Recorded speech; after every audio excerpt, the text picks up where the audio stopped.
the reason why I love it is because you learn about people and their everyday life, and the idea that you can influence them through very, very small acts and through the work and just make their lives a little better.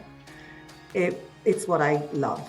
Sometimes you need to be able to listen to customers, but actually go beyond what they say. All the biggest innovation has come without people saying, I want to blame. They just wanted to travel faster.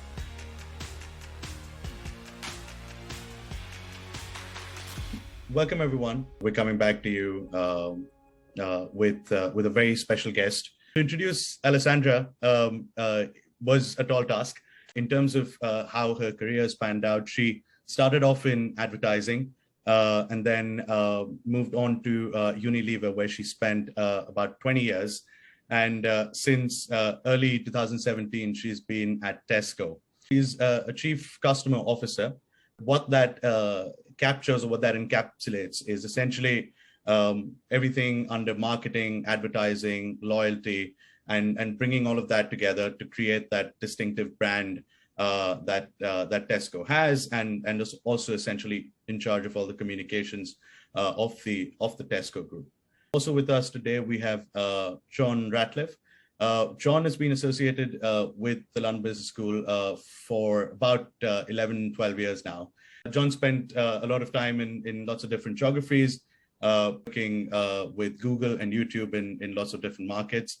In his current capacity, he started the Engage Video Group, and essentially they're bringing in data and insights into the marketing space. And that's me. I'll stop talking. Over to you, Jon. Nish, thank you so much. Thanks for the great introduction there. And Alessandra, thank you so much for making the time. I know you have so many demands on your time, and we just really appreciate it.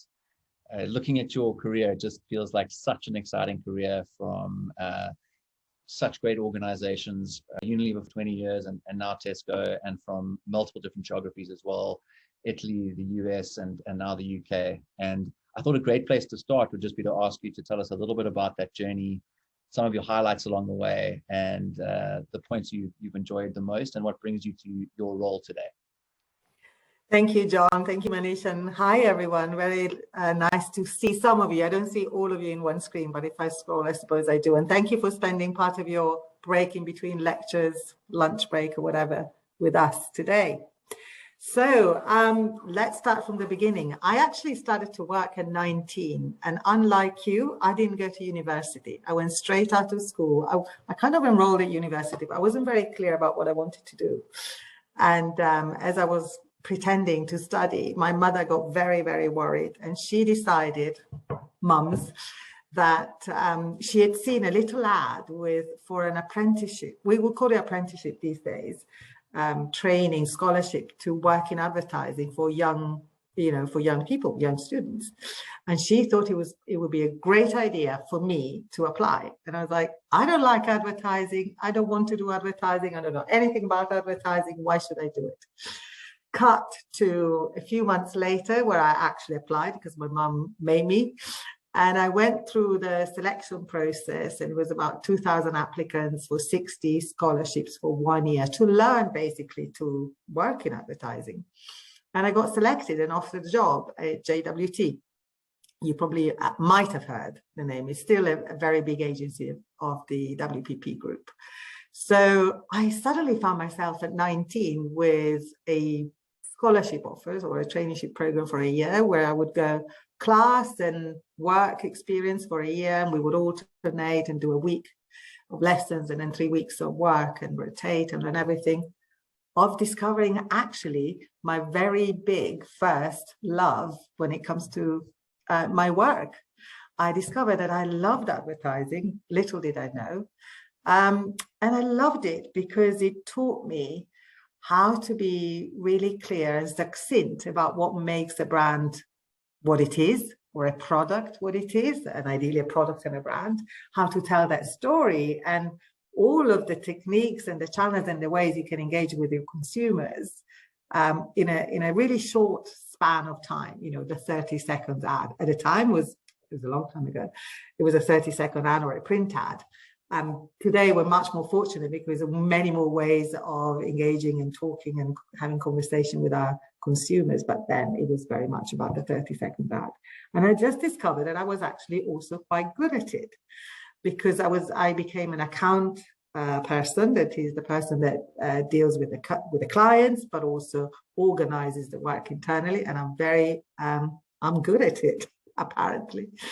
I think I have the account person in me I've kept it throughout the years. I've now been working for over 36 years. So it's been a long time, but I've loved advertising, and I've spent the first 12 years of my career doing that.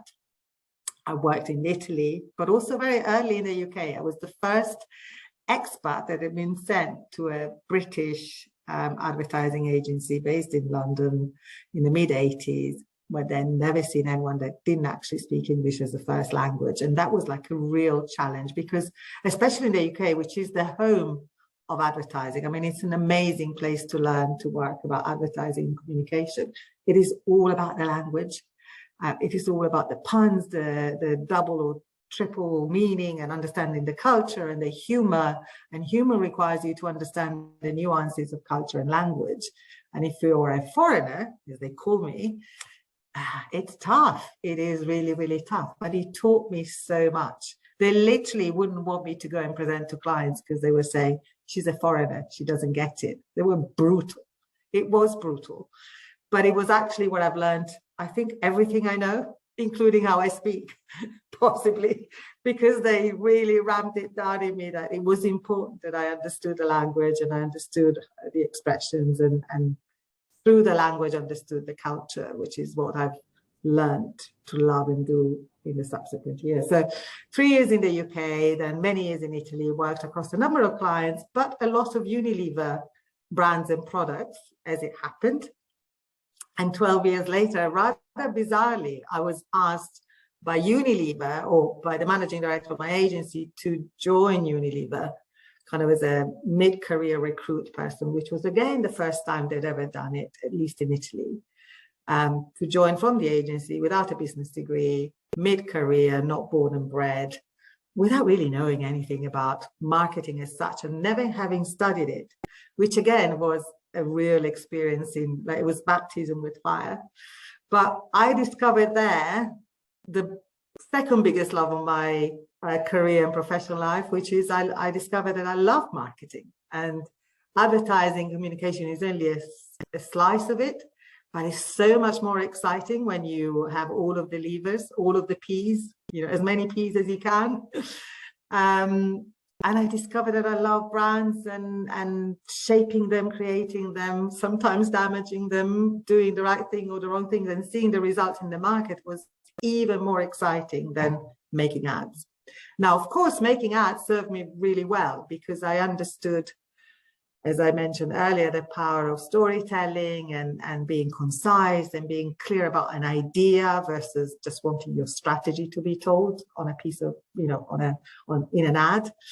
But I particularly loved, and something that I carry through to today, the idea of working on products that are seemingly not very important in the life of people.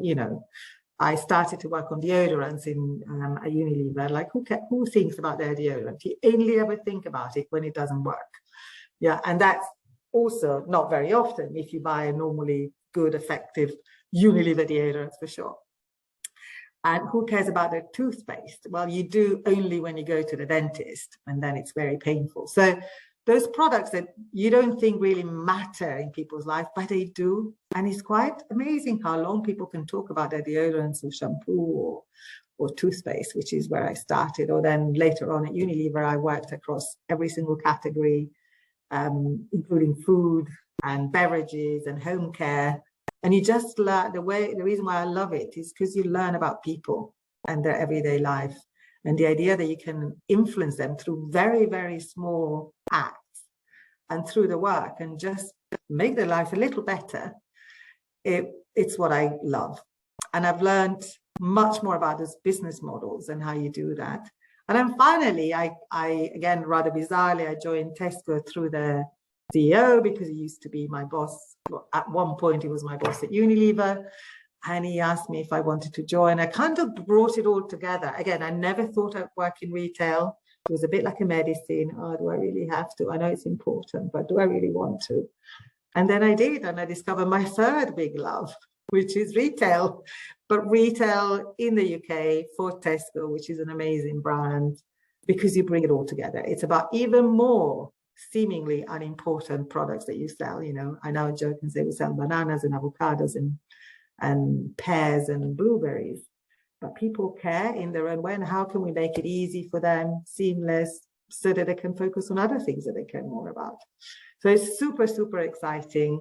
I've been blessed with doing so many different things. I've worked in Italy, in the UK, in the Czech Republic, and the whole of Central Europe, including Russia and the Baltics, and then the States and Canada, and then now back in the UK, and across all the markets. So I know about everything in the FMCG world, except I always say I don't know anything about drinks. I've never really worked on alcoholic or non-alcoholic drinks, yes, tea, but not proper drinks, and possibly pet food. But other than that, if you walk it out of the supermarket, I've kind of worked it. Wow, Alessandra, what an amazing journey. One of the questions one of the students submitted, which I wasn't going to ask, but was, do you need a university degree in order to enter the world of marketing? And I guess what a great answer your life journey is to that question. It's a tough question. I don't think I would get in today. I think that's the reality. I don't know that I would have, unless it was through the apprenticeship program, which we had at Tesco as well. But other than those programs, it is really hard. And one of the things we're looking at Tesco as well, if we want to really source talent from everywhere and get the best talent, we can't be looking in the same places. This is not to discount the great education that you're going through and the investments and the efforts that you're putting in, which will make you better people for sure in terms of professionals. But equally, not everyone has the same opportunity. In my case, it wasn't even a problem of not having access to education. I just wasn't very passionate about it, I suppose. But I was very, very lucky that my mum pushed me. And then after that, it just happened. Somehow it's always happened. That makes so much sense. It's so nice to listen to you with such inspiration about the job you do and your passion for both marketing and advertising. And it's just so exciting to hear such passion. A great question to flip back at that, I suppose, is of all the stuff that you're doing in your role today, what stuff do you love the most? What sort of inspires you the most every day? That is a tough question because I'm an enthusiastic by nature, and I've pretty much always loved my job, whatever it was, wherever I was, whatever the category. I've been enthusiastically talking about toilet cleaning as well as diamonds, as much as ice cream, as much as, deodorants or shampoo. So I tend to just love human beings and I'm curious about them. And so one of the things that I love is about working in an FMCG world, the small objects, is that I'm curious about what people put in their trolleys, in the basket, what I have in the cupboards, in the fridge, in the freezer. It just gives me an insight into people. And I really like that. I find that fun. Now at Tesco, that's on a massive scale because it's all categories, all markets. And then in addition, in my job, I look after the brand for how it comes to life through the bank, Tesco Bank and financial services, or Tesco Mobile and connecting and telecommunication, or F&S clothing.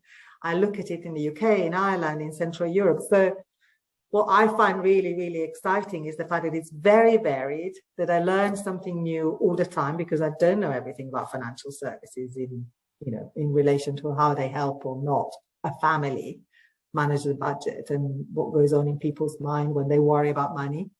So that's fascinating to learn.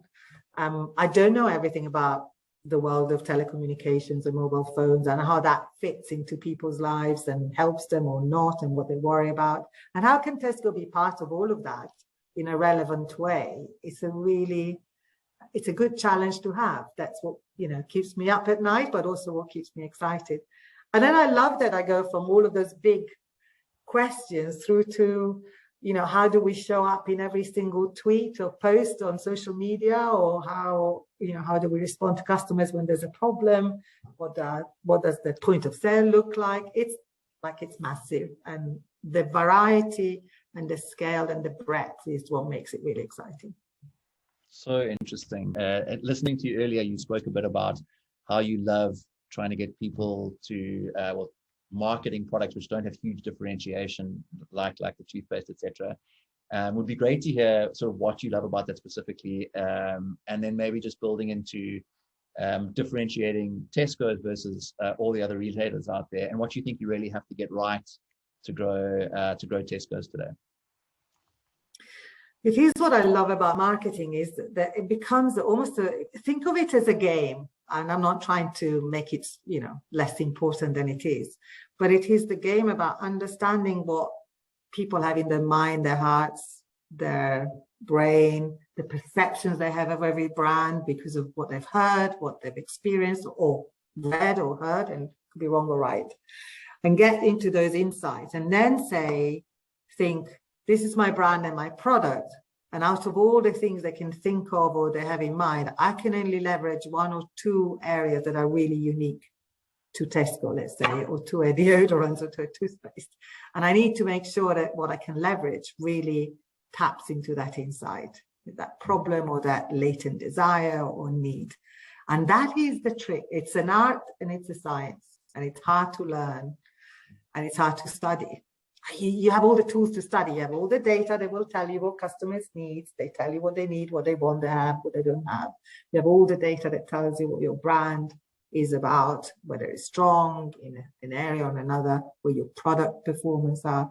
But picking the right insight for the right product and brand features to be then competitive in the market and win is the difficult bit about marketing and business. And I love that. I think is the thing I love most. Sometimes you get it right and sometimes you get it wrong. Sometimes you need to be able to listen to customers, but actually go beyond what they say. I always make the example, it's been made many times, that people don't really know what they want unless they've seen it before. All the biggest innovation has come without people saying, I want a plane. They just wanted to travel faster.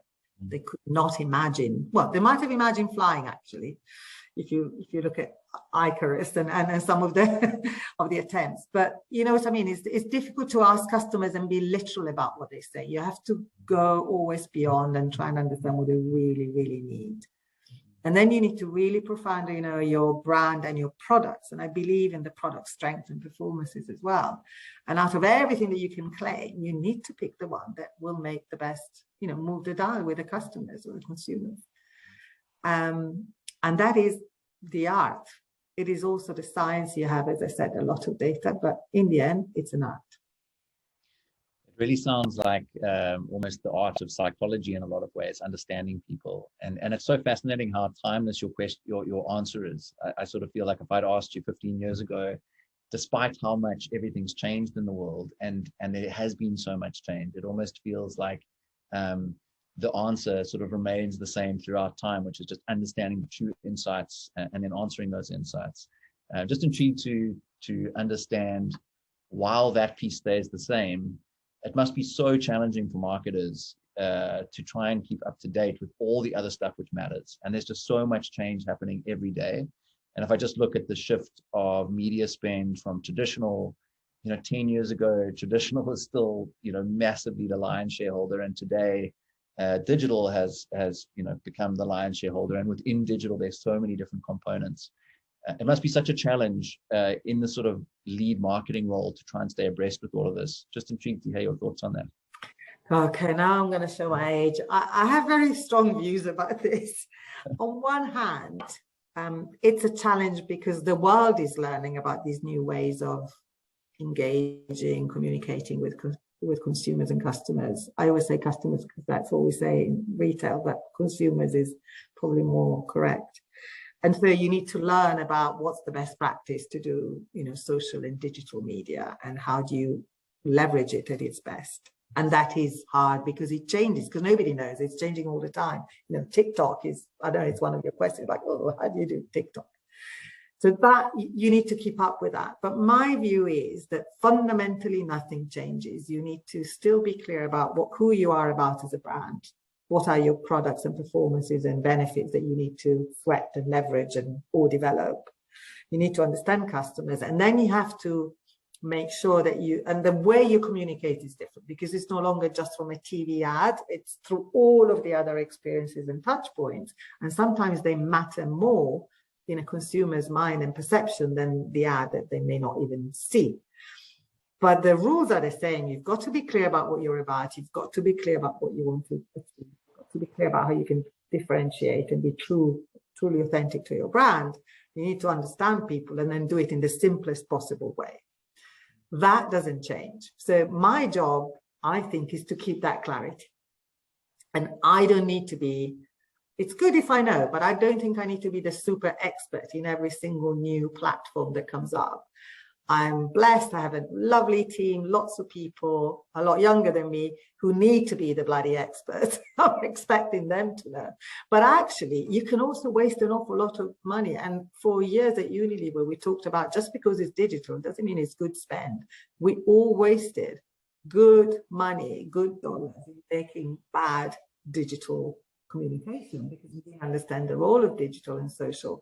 We didn't understand the role of brand and pushing out information versus pulling, entertaining versus content. We went through the whole learning cycle. So whilst it's important to have experts, it's much more important to understand what your strategy is. And the last point I would say is, despite all of this, television in the UK is still 60 to 70% of the media consumption, not just the spend. It's not just how much people spend. Like everybody, all of you will watch some television. You just watch it differently. You use double videos, it'll be on demand, it'll be through YouTube and some of the other platforms, but you'll still watch the Great British Bake Off, or I'm a Celebrity, Get Me Out of Here, or, you know, Love Island, or whatever it is. So equally, we shouldn't just, we should follow the market and lead it where it matters. But at the same time, an awful lot of people still watch television, and it works really, really well. And it's still the cheapest media there is. So interesting, Alessandra. And I just love the way you said that my role is still just to focus on keeping the clarity. If you were to define what success looks like in your role, would that probably be the top line, is to keep the clarity within the whole marketing organization? Yeah, it's keeping the clarity. Look, the outcomes we're trying to achieve is to increase our market share, or at the very least not lose market share. When you're the market leader and you have over a quarter of the market in retail, it's good if you don't lose market share. It's not bad. But if you can grow it by 10 basis points, 3 basis points, I'll be happy. The second one is our brand perception, and needs to be strengthened. So we look at the net sentiment, you know, NPS, which is the measure that most retailers will look at your critics, your fans, the people that are neutral, the difference between those. If it's a positive number, you're in a good space. And if you're in a negative number, you're in trouble. And growing NPS is really, really important. So those are the outcomes, you know, market share as a measure of competitiveness, and NPS as a measure of the brand strength to its most basic levels. How we do it, and what I think success looks like, is to the clarity and the focus on the priorities. What will make the biggest difference in everything that we can do? And when you work at Tesco, the biggest challenge I have and my team have is you can do a lot, and you can talk a lot about many things, you know, and there's always views about we should tell customers about this, and also about this, and also about that. But there's just not enough minutes in the day for a customer to be bombarded by Tesco, let alone the budget. Budget is the least of our problems.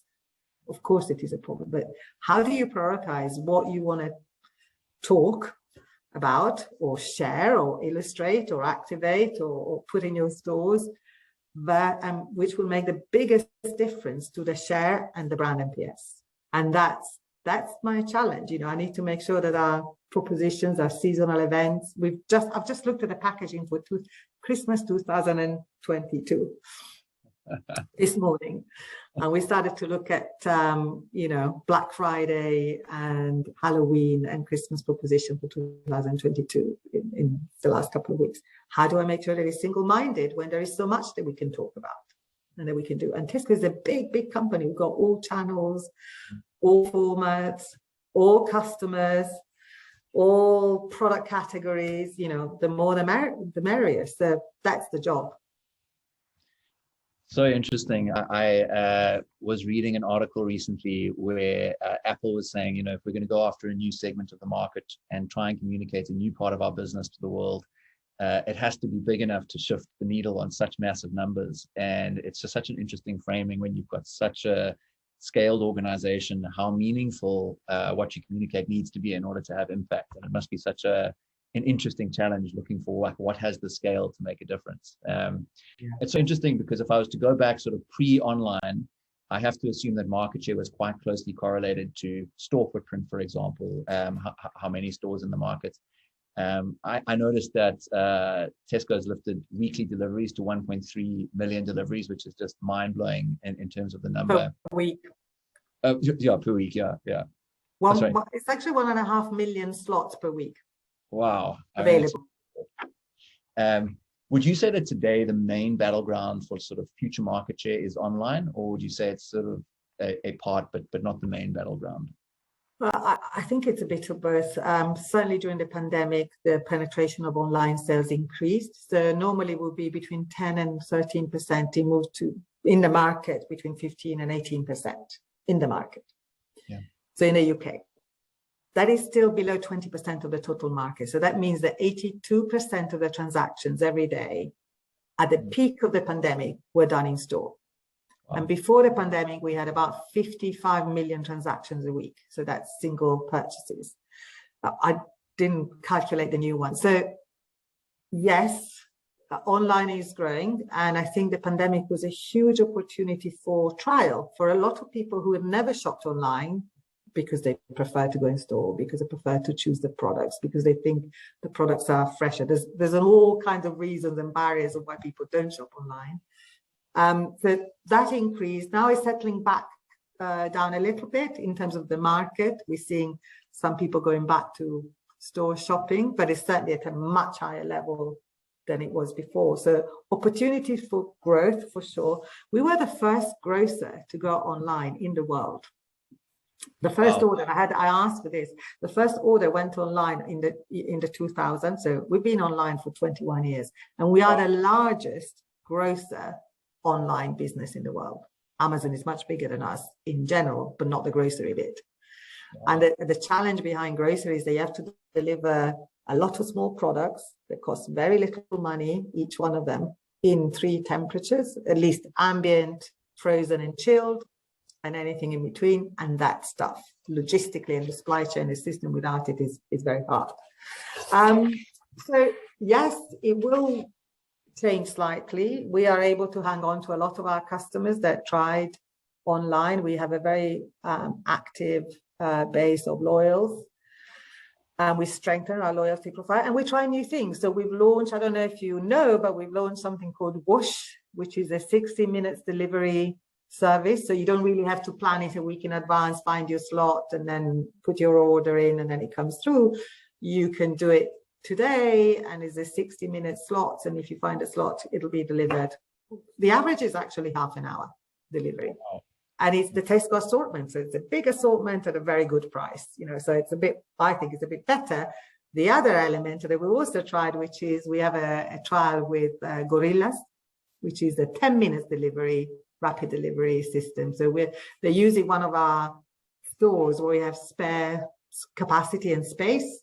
They use it as their warehouse. It's the Tesco assortment again, which is a great assortment, much bigger than you'd find on those rapid delivery systems at good prices. And they're doing phenomenally well. So both are attempts to also find new opportunities for the online channel to really answer all of the needs and the missions that we see customers have, people have. So interesting. I think the world today, like never before, is looking for immediate reward. People are increasingly less inclined to want to wait for something. And it feels like a game changer that within 10 minutes, you can get a shopping basket delivered to where you are. Do you think it's going to be a big part of the future? Do you think it's sort of, early on in the lifespan of these kinds of things, it's sort of like, is this a trend? Is it a fad? Or is this going to be part of our future where, 5 years down the line, 10-minute deliveries is a big part of how people do online shopping? What do you think? look, it's one of those, if you ask people, how fast do you want your shopping to be delivered? I don't think anybody would have answered 10 minutes necessarily.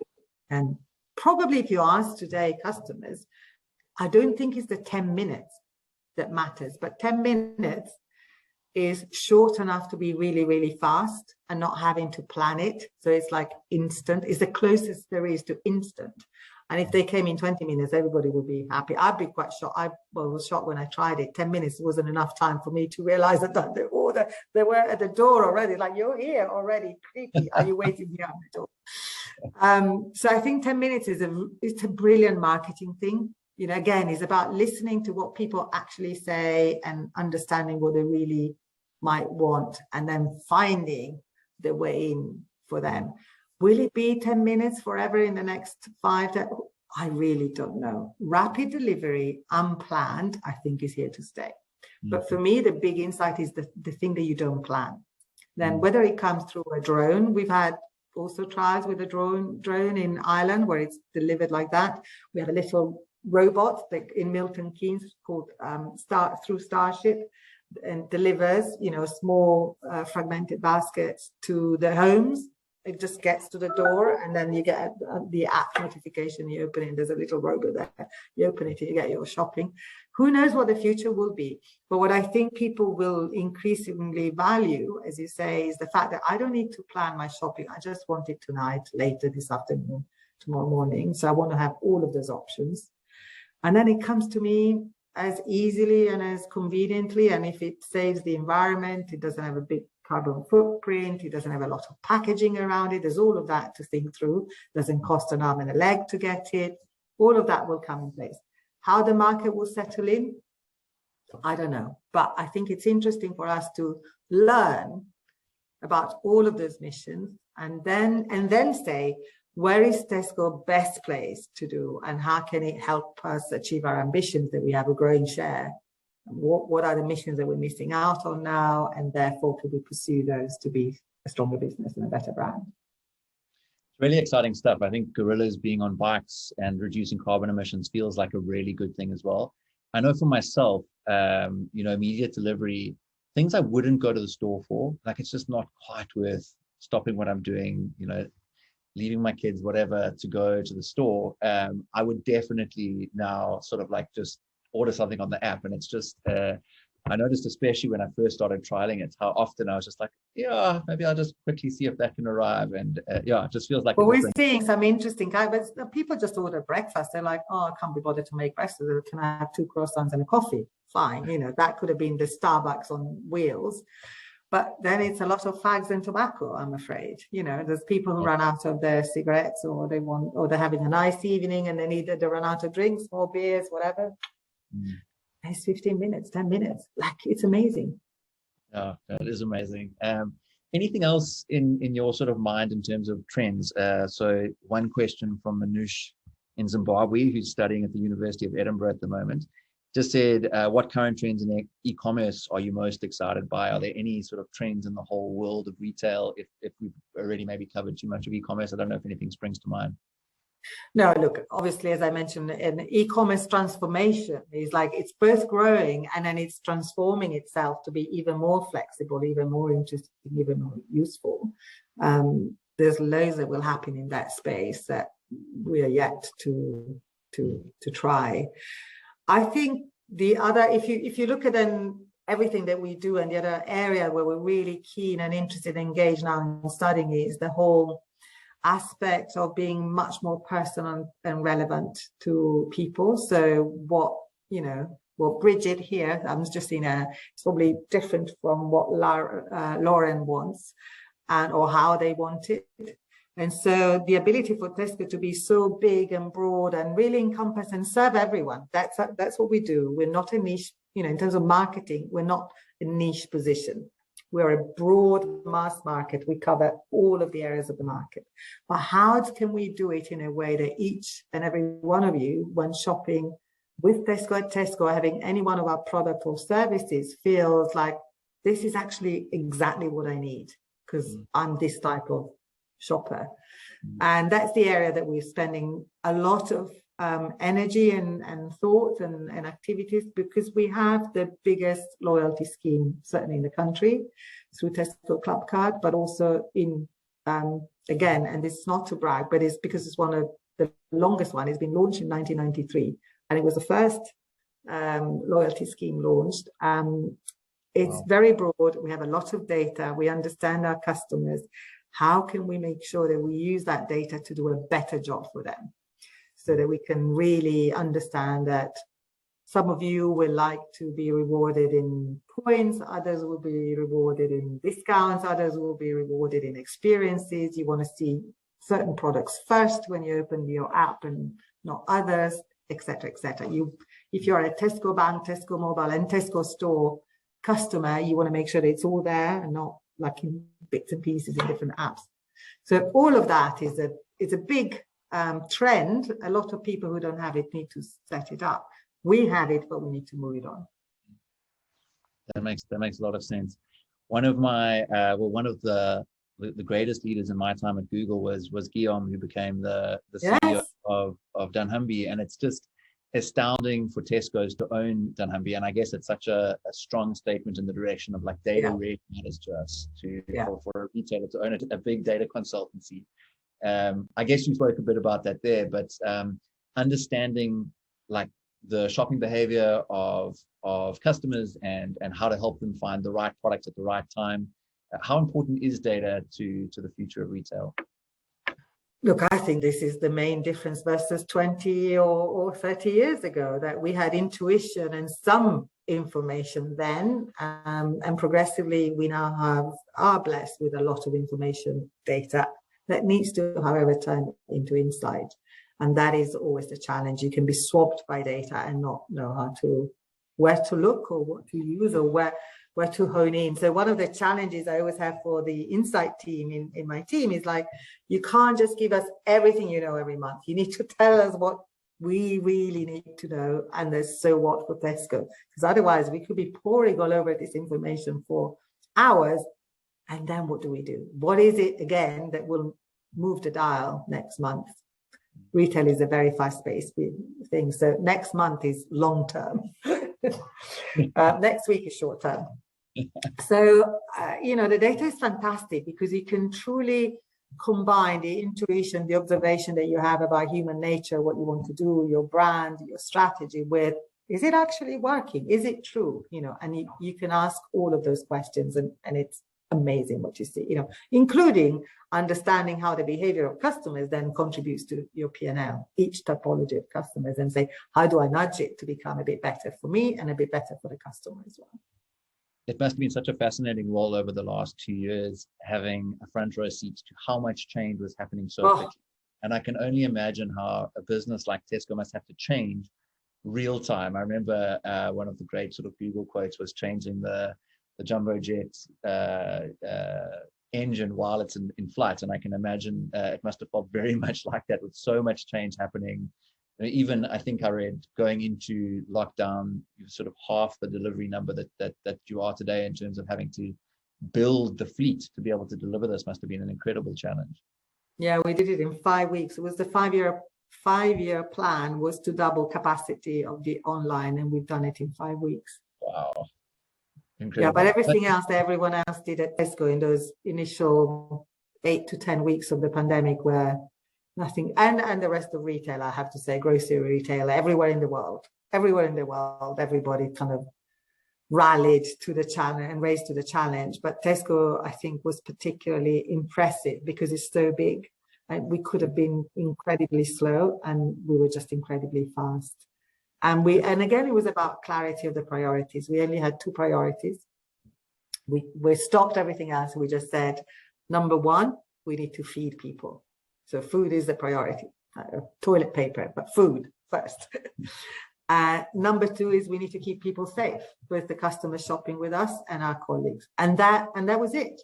So everybody knew that any request in the 24/7 rhythm of work that we had for a few months, when nothing ever stopped, it was about, if it brings food, it's fine, it's a good priority. If it keeps people safe, it's good, it's a good priority. Everything else stops. And then we sent an awful lot of colleagues from the head office to the stores to help. We said, if you're not critical this week, It's not because we don't love you or you're not important, but just go and help the colleagues in store. Wow. It was amazing, but it allowed us to really focus and appreciate. Also gave us a big boost of self gratification and confidence that we were doing a job that mattered. Must really have pulled the team together and the whole company together around such a clear vision to a degree to save, I can imagine at the time it must have felt like saving lives. If we can make sure that this stuff all works, we're like, right, really contributing. Alessandra, it's been so amazing to listen to this journey, and just such fun to hear all of these different parts which make up your role at Tesco. Wondering if we could talk a little bit about you. And I love this line from your bio, which was, I'm obsessed with developing people and growing brands, seeing these as the ultimate levers to successful business. I've been building a business over the last 5 years, and I've just so enjoyed that side of my role, which is the developing people. And I just thought it'd be great to hear a bit about your people focus and just talking about that obsession with developing people and why you see so much power in it. Yeah, the risk is that you sound like you're bragging. And I always think when I talk about that, I wonder whether I should ask people who worked for me to speak about it and see whether it is true or not. Because you could be self-illuding yourself that you're doing that. And it's like, no, sorry, it doesn't sound. But hey, let's assume that I'm an okay people leader, because otherwise I wouldn't be where I have been. So it's not, I don't think you can grow professionally unless you grow as a leader as well. And I say that deliberately because I think everyone is a leader, even when you're very, very junior or very young. And sometimes the two things coincide, sometimes they don't.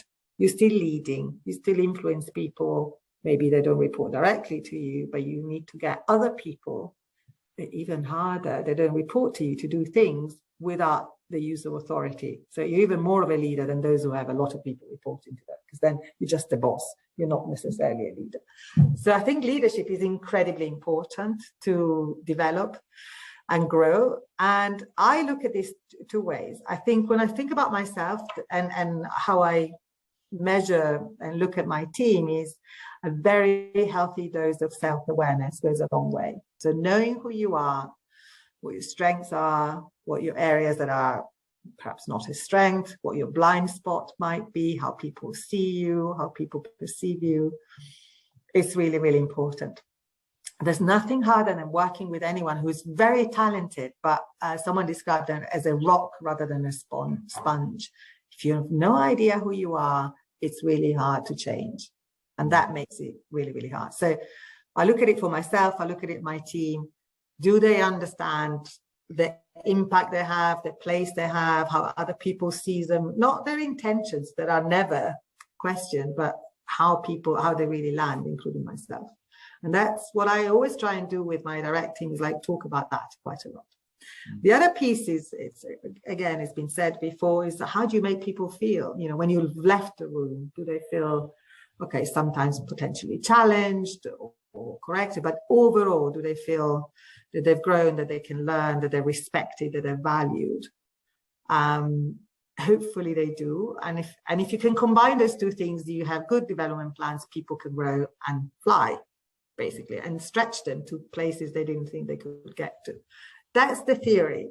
Having said that, I've learned myself that many, many times, despite all of the best intentions, the way I land or the impact I have in people is not what I wanted. And I suppose as a leader, that's been the journey for me, to just understand that sometimes I could just be tired and I don't realize that I make a throwaway comment, and that person will go home and talk about it at home as though I'd kind of destroyed them. And I was like, I haven't even realized, I haven't really thought about it. So good lesson for you guys. Whenever you feel that you're being either ignored or they don't like me or they said this, it's almost never about you. It's almost always about them. They're thinking about something else. They're worried about their boss. They're thinking about their day. They're tired. It's almost never, never, never about you. So don't over dramatize it either. But that's what I try and do. And I think if people grow, if people know who they are, if people can see their potential and you place them in places they didn't think they could be and stretch, that's very powerful. And I can't do everything. I'm certainly not good enough, not smart enough. I haven't studied enough to know everything. So I need a really good team. That's the other thing I've learned. If I have an excellent team, I'm more successful. So I'm being very selfish. I need to have someone who's brilliant so that I can be more successful. And if you combine that with brands, you don't need anything else. You need the right people who have the right knowledge and experience and attitude and mindset. And then you need to know how to grow brands. And then you need a lot of luck as well. That makes so much sense. And certainly from my journey, it just rings so true. I think if I was to reflect at the start of building our business, I don't think I saw how important leadership was. But today, I think if I was to say, what's the greatest sort of leverage point? It's like, can you help people to be their best? Can you inspire them? Can you lead them in a great way? And Susan Wojcicki from YouTube always used to say, you don't build a business, you build people, and then they build the business. And that's true. Kindness. I've learned the power of kindness. And I think when I was younger, I was, fast and enthusiastic and full of energy and perhaps successful. I don't think I was always as kind as I could have been. And that backfires massively. So the power of kindness, be kind to yourselves, be kind to everyone and anyone around you, even when you don't feel like it. I think it's a good principle. I love that. So that's kind of your approach to people, and it feels very closely related to your approach to leadership. I was wondering if there are any pillars to your leadership philosophy which you didn't cover there. Yeah, I know. I do a presentation about leadership and how I see it, and I talk about the buck stops here. So I feel the responsibility of leadership very much. And I feel in a good way, like my job is to make sure that my team grows and performs. And I am very demanding with my team. I mean, I'm also very direct. But the best expressions I've heard was, I'm direct but lovely. And I hope that is true. Like, they know where I stand. They always know where I stand. But never in a way that will make them feel personally undermined or not respected. So demanding, clear. But then it's my responsibility. If we do something wrong, that's on me. That's always on me. Kindness, it's a big thing. And just then having fun and being clear and communicating as much as possible. And look, I am really not a perfect or very, very perfect leader, but I worry about it and I think about it. And I hope that makes me slightly better. That makes so much sense. I think knowing that your leader cares about being a great leader has to be like a really big, important piece of that whole equation. One of the other pieces, which I think is such a important point in businesses, is culture. And having worked at 2 companies which have such strong, renowned cultures, Unilever often winning the best place to work, and Tesco also having great culture. Intrigued to hear your experience with culture and what you think the strong points of both those organizations have been. Yeah, I think it's true. I've loved Unilever. I would have never left it probably unless I'd had this amazing opportunity. And I think what I found really easy to move from Unilever to the Tesco I joined, to be fair, it wasn't always like that, I heard, was the values. So the values of both companies are very similar. It doesn't matter how they're expressed, but it is about really caring about your end consumer or customer, really treating people fairly and respectfully, and then having a vision of your role in the company that fits the world as well. So the Unilever Sustainable Living Plan, you've had Connie Brown, so you've probably heard all about it. She's a good friend of mine, Connie. But also the Tesco, view about making the world a little better, so through little actions, a little better, adding up to a bigger difference. So values are incredibly important. I think the other element in common is belief in the leadership behaviors, so actually coaching, training, empowering and measuring people's performance through their leadership behavior, how much of a leader they are, regardless of the seniority of their job titles and the level, which is really important. I also think a winning mindset is quite good. Now, whether it was expressed in the same way at Unilever or Tesco, I can't tell you, but believing in your people, in your brands, and then that you can win in the market in a good way, I think matters. People like to be in winning companies. People really, really like it. And the understanding of how important people are to delivering all of this. I mean, it's all the things I've talked about. I am at Tesco and I feel as at home as I was at Unilever from a cultural perspective. Tesco is a bit more British. Unilever is a truly multicultural company, although it's Anglo-Dutch, so there's a lot of similarities. Tesco, the big difference is working in a retailer, you are part of the fabric of the country, of the culture of the country, much more than if you work on Hellmann's or Dove or whatever. And so there's another level of responsibility in needing to understand the culture of that country that you're in, because you are part of it every day. But that's fun. So interesting, Alessandra. One last question, and after that, I'm going to hand back to Manish. I know that you have a hard stop at 1:15, so I'd love to give you just a minute or two so you can get to your next meeting. And it kind of ties into that. I know how hard we had to work to find a slot in your diary, and I can only imagine there was such demands on your time. And I'm just intrigued to know how you manage to retain work-life balance, look after yourself, with so much pressure on your time, avoid too much strain in your role, etc. I don't. Okay. Big reveal. I actually don't think there is such a thing as work-life balance. I have always loved my work. I worked all my life, as you've heard. I worked very hard. I just had a conversation with my boss day before yesterday. You're working too much. Can you just sit back and chill? So I do work and I love working, and I've always felt that my life was my work, but in the sense like really enjoy what I do, and I have friends at work and I develop relationships and that stand across time and countries and companies. You know, I'm still in touch with everyone I've worked with across all the different places, from 30 years back in the UK to every other country. So I come from a place where I haven't found a trick.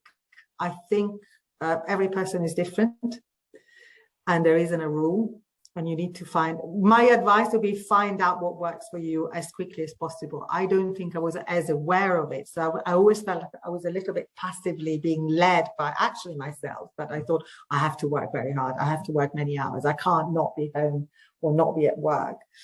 And I think with hindsight, I discovered that you can manage it a bit more. And if you're aware of what works for you, then that's a good start. I don't think there is a thing as a work-life balance. I think work and life are integrated. And the more you enjoy your work, then hopefully the happier your life is. The happier your life is, the more you might enjoy your work, if the two coincide. But let's be honest, sometimes you work because you need to pay the bills and you may not like it, and it's still fine.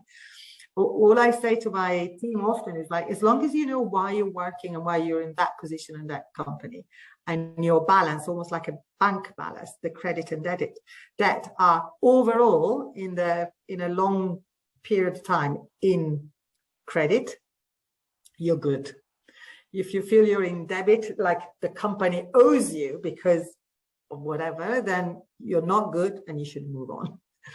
And just keep it as a simple rule of thumb. You know, if you're there because you want to pay the bills and it pays the bills and you have time to do the things that you care more about, that's good.